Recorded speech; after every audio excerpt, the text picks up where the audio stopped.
Hey there, welcome back. Time for more Tales from the Swamp. Today we're going to be reading a book called The Holds of Skyrim, a Field Officer's Guide for use by officers of the Imperial Legion. Welcome, loyal officer of the Empire. You have been given this guide to help you and those men under your command better understand the geography of Skyrim. Since you will be serving in Skyrim for a lengthy period of time, this information should prove invaluable. Skyrim is organized into 9 holds. A hold is a large area of land, roughly equivalent to a county in Cyrodiil.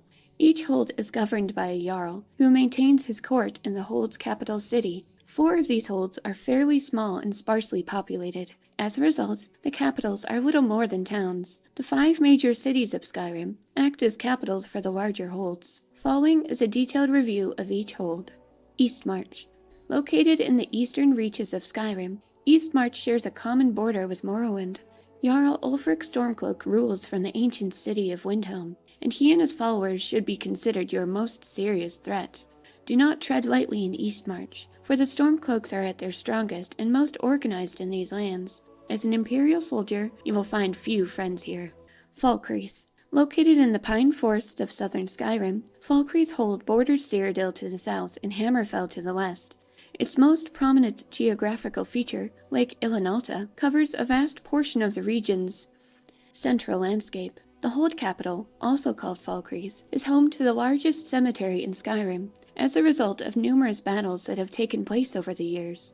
The remainder of the area is almost entirely wilderness, and the only other notable settlement is Helgen to the east. Falkreath's position in Skyrim is rather strategic for the Empire. It not only controls access to the Reach, Whiterun, and the Rift, but also acts as an important supply line in and out of Cyrodiil.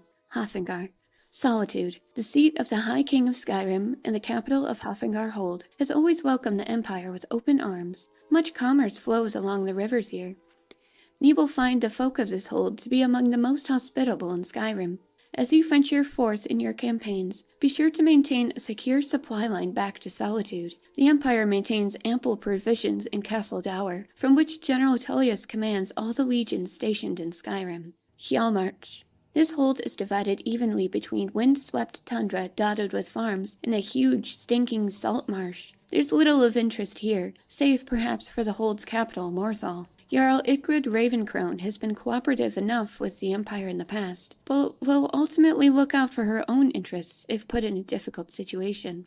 While the hold offers minimal strategic value to the Empire, it would make an ideal staging ground for a Stormcloak siege of Solitude, and so must be held against the enemy. The Pale. The Pale is a barren realm covered by vast fields of ice and snow. Its boundaries stretch from the center of Skyrim all the way to its northern coast. Here, at the capital city of Dawnstar, can be found one of the busiest ports in the province. With access to the coastal waterways of Skyrim, Dawnstar could prove vital in the war effort. Should the Stormcloaks choose to attack Solitude from the river, this port would make a tempting target due to its close proximity.